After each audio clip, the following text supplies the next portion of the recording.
Alright, let's get into this boss fight. You're going down. Great start.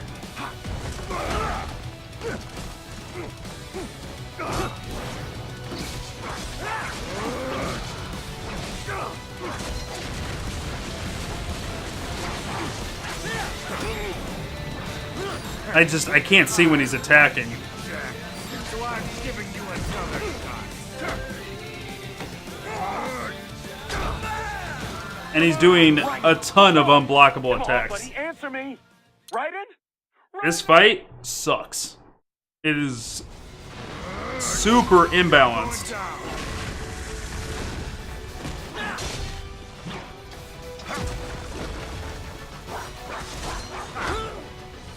You know what I'm talking about? He just did 15% damage in one hit.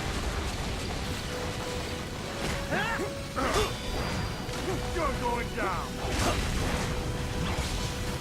And then he goes into an back-to-back unblockables. Another unblockable, so the only thing I know to do is to run away. Another unblockable, which did a shit ton of damage.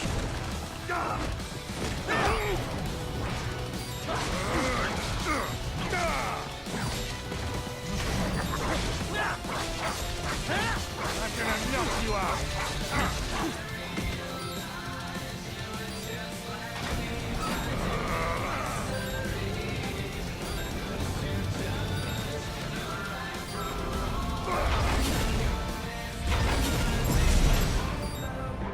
What? Raiden? No! No! Raiden! Stop putting my cursor in the middle of the screen. It's annoying. Alright. I'm gonna knock you out. I'm not allowed to see the character because my body's always in the way.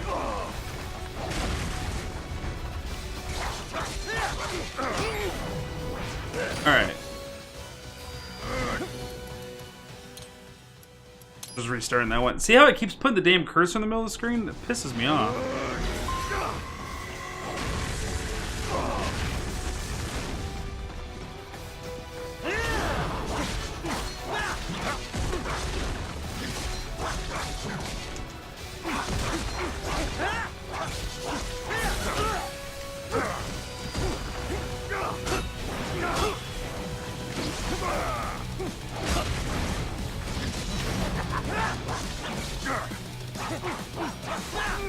Good job, Raiden.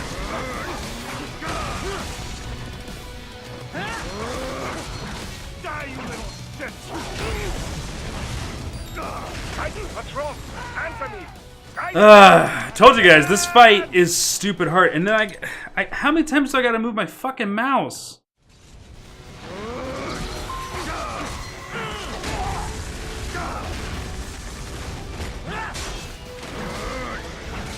Die, you little shit.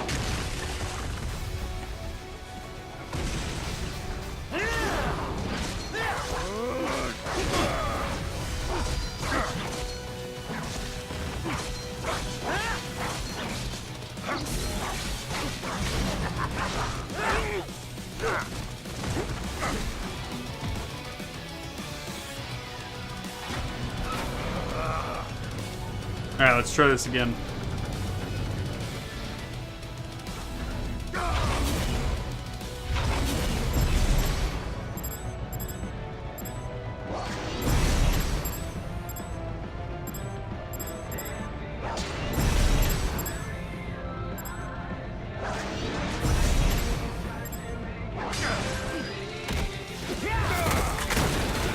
Good job, Raiden.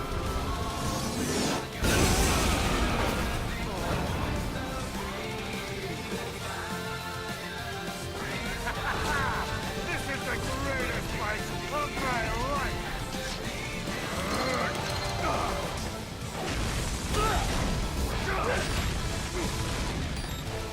I'm gonna knock you out.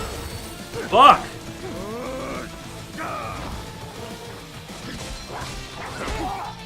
I'm parrying! You don't get to just knock me over like that.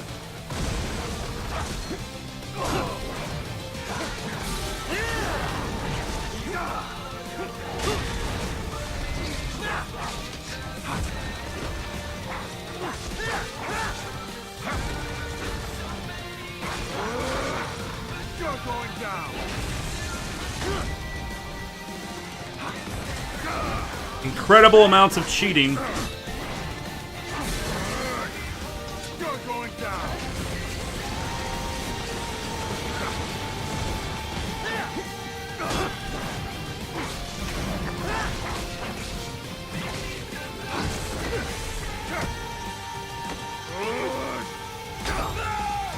Come on, Jack. I don't even have him under 100%.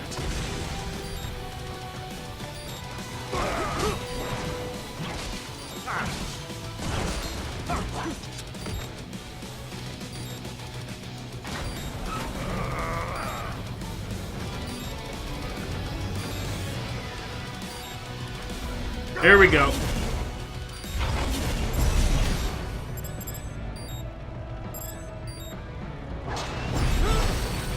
What the shit?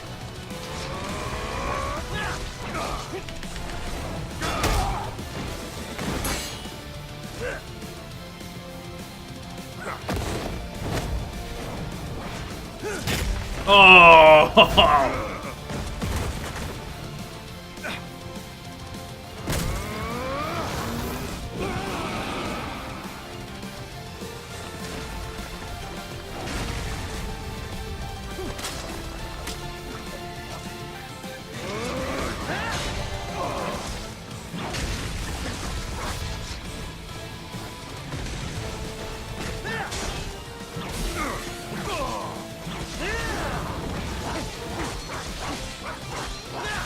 Knock you out.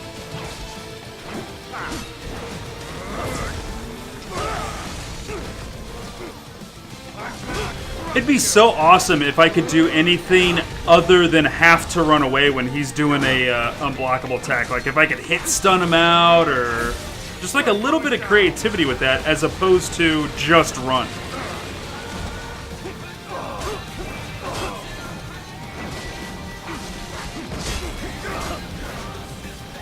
You're going down. Die, you little bitch. I'm gonna knock you out.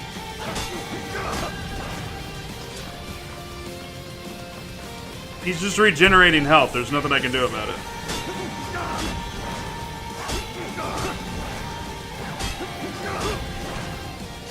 Die, you little bitch. Don't you fuck with me. I'm gonna knock you out. So he's in perfect parry mode. That just lets you heal then, I guess. I have no other option.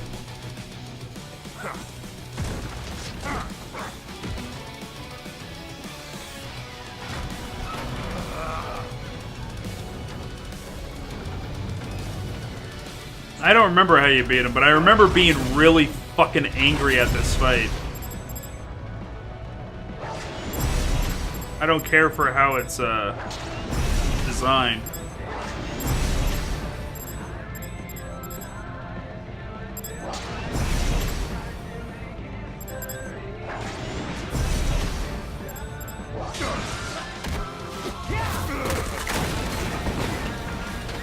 Like, that's fine and all, but I've already done that twice, and he healed himself back to full, like... I like you, Jack. So I'm giving you another shot. No! I was running!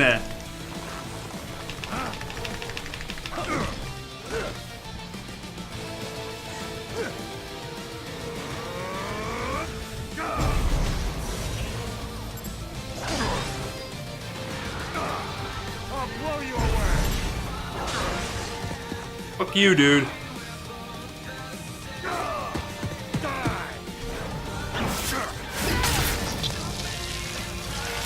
Oh, damn, we actually pierced him.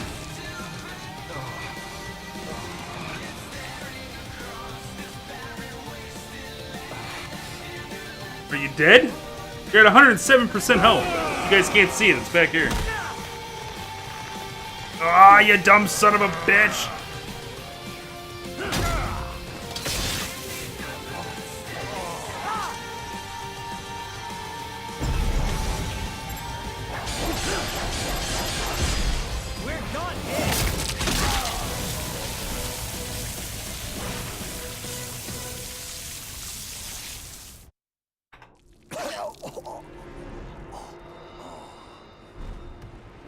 done, Jack. Your dream dies with you.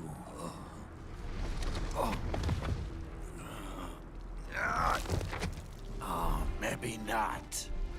You've guaranteed the status quo will go on. For a while longer, at least. War will continue as an institution, as an industry. Men will fight for reasons they don't understand.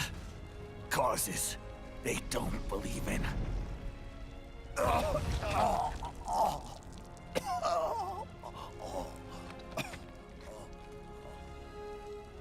But at least I'll leave a worthy successor. You, Jack. You carve your own path. Use whatever methods you see fit. You don't let legal bullshit get in the way. And if it costs a few lives, so be it.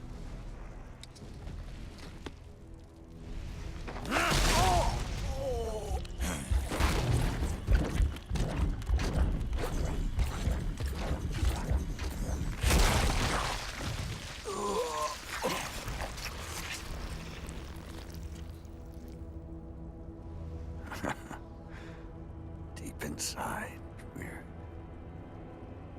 kindred spirits. You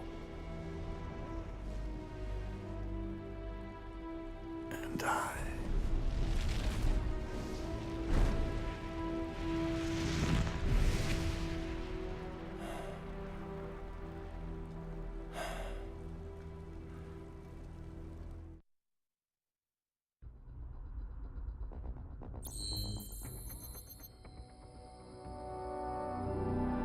Goddamn mouse.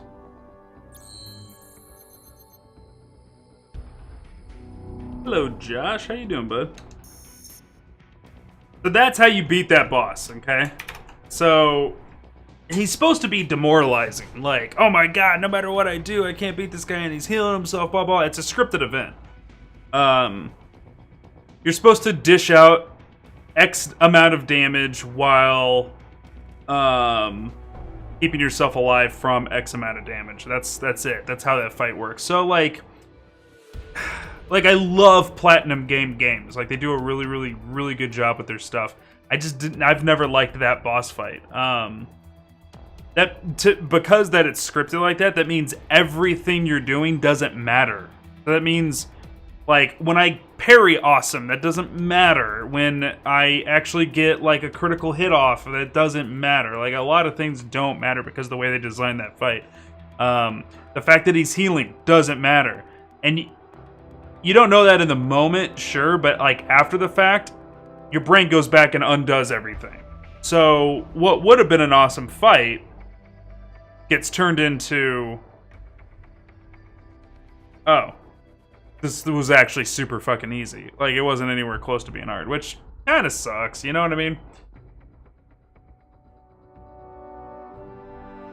Kind of sucks.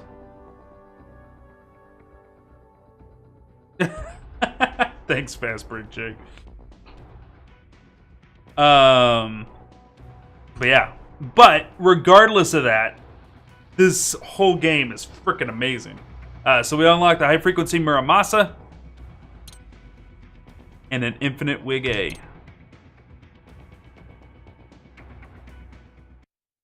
Official pet right for your family? But first, our top story. President Hamilton returns from Pakistan today, completing his first visit to the country since the failed assassination attempt in Shahbazbad last May. In meetings with Pakistani President Farooq Salam, the two leaders agreed to a new joint initiative in the war on terror, whereby U.S. Marines will be stationed in Pakistan and given wider authority to conduct operations within the country. This is amidst growing tensions within Pakistan between the country's civil and military leadership, with many in the government calling on the ISI Military Intelligence Agency to be investigated. Unbelievable. After all that. Assassination attempt. For the last time, let it go, Courtney. But a source At least Armstrong will never be president. But, I mean, Raiden. It's not known whether that number would include private military contractors, which the Hamilton administration has made clear will play a significant role There he is. in operations. I have excellent news. We are approved. The new corporation is established. Nice work, Doc. I guess the world's first cyborg staffing firm is officially open for business. We are certified for construction and long-term nursing care, but this is just the beginning. The potential for new roles cyborgs can play is limitless. And we're sure this isn't child labor? The older children can work now, the rest when they come of age. And it's strictly voluntary, you know. We're not running a charity here, huh? Oh, Donations alone would not even cover their maintenance. Besides, this way they'll learn a trade. Perhaps some discipline, huh? it's not a perfect solution. But you know what? At least these kids will get a decent education. Well, I'm not about to return them to the streets or to broken homes. At least we can give them a chance, huh? No! Oh, oops. Son of a bitch, Boris. Solution for an imperfect world. Well, another benefit. A peaceful application for all my research. Since when do you care? Well, recent events have been food for thought, shall we say? No kidding. Speaking of recent events, how's our new recruit working out? Ah, yes, quite well. Quite well. Oi, Sonny! Where you have this then? Hang on. Just give me 1 second. Yeah, okay. You make me head spin, you know? You same age as me, but all this spaceship, you're genius, girl. Mm-hmm. And you're hot for days. Huh? And you're hot for days. Where did that come from? Oh! Oh! Oh! Alert. Alert. Rescinding. This is about a crazy world, nah? For me see that ninja, me never think I've been this kind of life. Yeah. Huh? He rescued me too, you know. Ages are fucking Saved my huge. life. I owe him everything.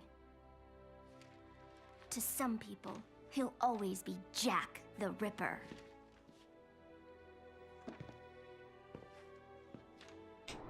And you're hot for I days. know all about his past. Shit. He had it rough. And he hurt a lot of people. But that's not the Raiden I know. The Raiden I know is a hero.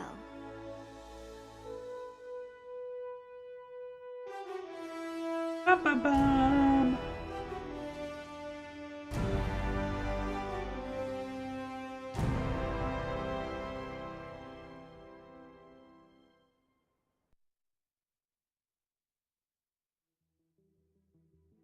There you have it, ladies and gentlemen. Metal Gear Rising: Revengeance.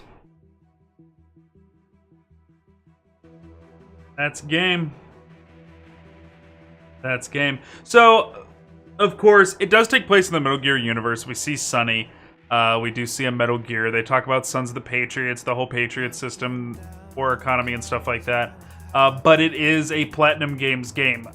So a lot of stylistic design choices aren't the same as the rest of Metal Gear. The rest of Metal Gear, it can be taken pretty realistically for the most part, with, you know, some bosses here and there. But what I like, though, is that in Metal Gear Solid 4, the shit Raiden's doing already in that game is unrealistic. So when you have a whole game that is nothing but Raiden, it's super unrealistic and over the top. And with a company that makes things like Bayonetta 1 and 2, there wasn't a better company to pick up a game all about Raiden than Platinum Games. They did a fantastic job with it. They really knocked it out of the park. And as much as I love Hideo Kojima, I think he would have tried to make it a little too serious, a little too heavy, a little too realistic at certain points, and it would have taken a lot of the fun out of Raiden. So that kind of brings me to my next point. The beautiful character development of what is Raiden. Raiden was a hated character in Metal Gear Solid 2. People did not like him because he was whiny, he was clearly not as badass as Snake, all these things, but he was also really corny. Very corny, and his game, if you look at the original Metal Gear 1, 2, and 3, his video game, Metal Gear Solid 2, was easily the funniest out of all of them, with the AI going haywire at the end of the game, and Campbell coming on and saying crazy shit, and like telling you to turn off your PlayStation because you've been playing for too long, stuff like that. His game has humor in it, which means Raiden has humor to it, which means you don't have to take Raiden seriously. And we see that continued in Metal Gear Solid 4, and then we see it signed, sealed, and delivered in its full package in Metal Gear Rising: Revengeance. It's goofy, and it's over the top, and it's insanely epic, just the way his character has been developing between the games. So this is a great end, and this is technically the very last entry in the story as far as how far in the timeline it gets. So this is 2018. Of course, the events of Metal Gear Solid 4 take place in 2014. And the games that we do have left to play, which we'll be doing on Thursday, because I'm going to take the day off tomorrow from History of Gaming Metal Gear to be able to write for the script. The remaining parts that we have is just Metal Gear Solid 5. There's no other Metal Gear games except for Survive, but that's not a canon game, that exist out there. That's the end of the History of Gaming series, and that's the end of that's the end of the History of Gaming series, Metal Gear, and that's the end of Metal Gear. And Metal Gear Solid 5 takes place in between the events of Metal Gear Solid Peace Walker and Metal Gear, actually. Metal Gear. So, Rising's the farthest in the future. This is how the game truly ends. But, you know, it's not about Snake, it's not about the SOP system, so Metal Gear Solid 4 is still kind of the end of the game. This is like a nice little footnote added to the end. But it's fantastic. It's fun. It's got an amazing soundtrack, fantastic visualizations. The gameplay is just nuts. That swordplay is really freaking cool. We'll let the credits roll out. And for those of you that are here for the stream, we'll keep going. We'll be playing some other games today. But this will be the last episode of Metal Gear Rising: Revengeance. I'm not quite sure how many times I'm going to cut those episodes. It was only 2 streams. But we'll split it up. I think probably at the very least 3 episodes. First, those of you watching the episodes, you already know because you're on the last episode and the number of this episode is the last episode. So, question from Fast Break. So, Metal Gear 5, you play as Big Boss. You do. Metal Gear Solid 5, you play... so, the best way to describe all the different characters is through their Snake names, right? So, Metal Gear 2, Metal Gear Solid 1, and the first portion of Metal Gear Solid 2, you're always playing Solid Snake. Of course, you got Raiden for the rest of 2, and then the character in Metal Gear Solid 3 becomes Big Boss, but they refer to him as Naked Snake. Okay? Naked Snake. And then Metal Gear Solid 4, you go back to playing Solid Snake, and then Metal Gear Solid 5, I think he's named Cursed Snake. But it's Big Boss, though. But it's important to remember that they call him Cursed Snake because of the events that start at the start of the game. More appropriately, so Metal Gear Solid 5 split into 2 parts. Kojima did a really interesting thing, and I'll definitely cover this when we're opening for Metal Gear Solid 5. He had the engine ready to go for Metal Gear Solid 5, but he didn't have the story finished, but people were going nuts, and he wanted to give him a teaser, so he actually released like a $20 game called Metal Gear Solid 5 Ground Zeroes. And it is literally just one map, but it's the full combat engine that is used in Metal Gear Solid 5 Phantom Pain, the full game. But it's basically, it was a tech demo, really. It let you kind of play around and do what you want in the world to kind of figure out the controls. And in that game, you are definitely playing Naked Snake, aka Big Boss. Some events take place in Metal Gear Solid 5, where in Metal Gear Solid 5, they change his name to Cursed Snake, or I think it's Cursed Snake. Hold on.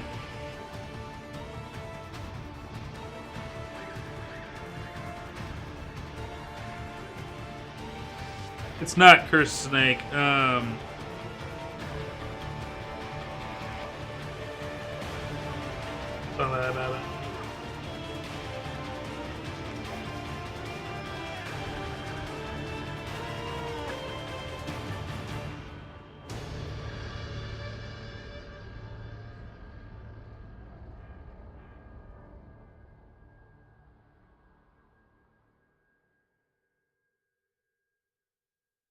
Venom Snake is his name.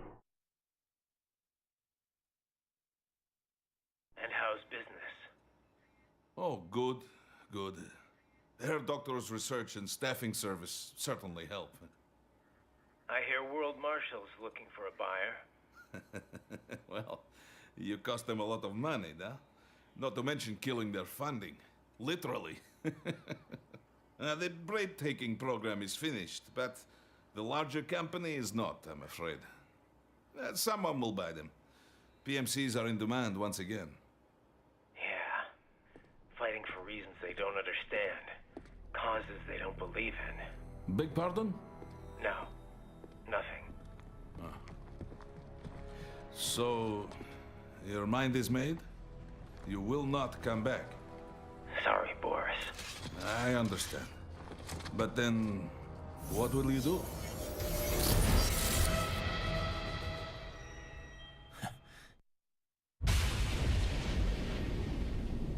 I've got my own war to fight.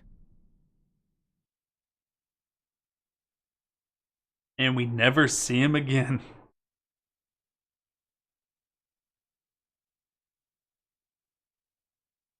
Womp, womp, womp.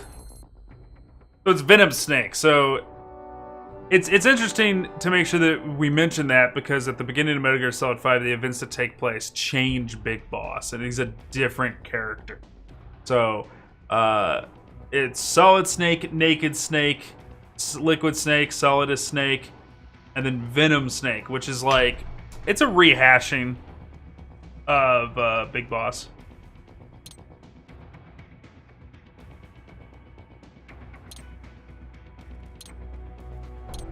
Bunch of titles.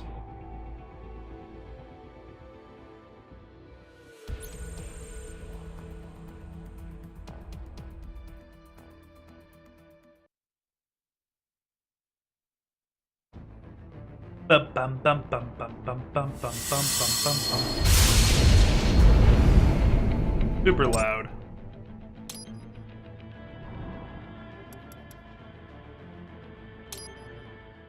Check out the collection on here.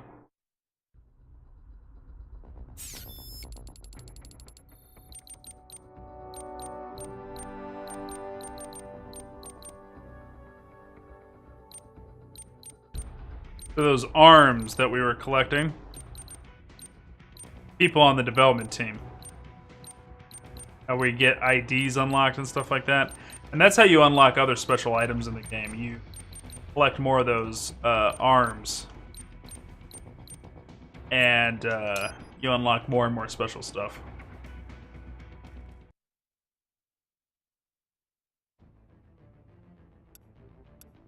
VR missions. Do a bunch of tutorial style stuff. Codex. Fast Break lost another 5,000 runes. God. Do you have any runes left?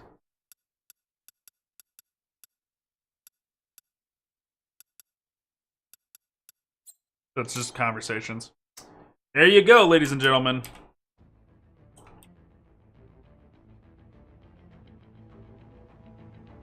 That's History of Gaming Metal Gear. Metal Gear Rising Edition completed. Thank you for attending and watching this episode. For those of you here for the stream, we will be continuing some gameplay right after this. But yeah, that's Metal Gear Rising. We'll see you on the next episode. The introduction and the conversation of Metal Gear Solid 5 Ground Zeroes, Metal Gear Solid 5 Phantom Pain, the crazy launch, the pre-launch hype that was done, the trailers that we saw, and then we get into the development issues with the game. We get into the drama regarding a different game series, but we need to talk about it to be able to give you an understanding of what happens in Metal Gear Solid 5, which is called PT, which is Playable Teaser, which is a reference to the could-have-been Silent Hill game that Kojima was working on at the time. We'll get into all that. Lot to talk about. Probably will be the longest introduction to a game that I've done for this entire series. Probably short of the very first introduction, where we introduced the entire series and talk in detail about how we rated and pulled these games together. But yeah, we'll see you on that episode, and get ready to learn something really awesome.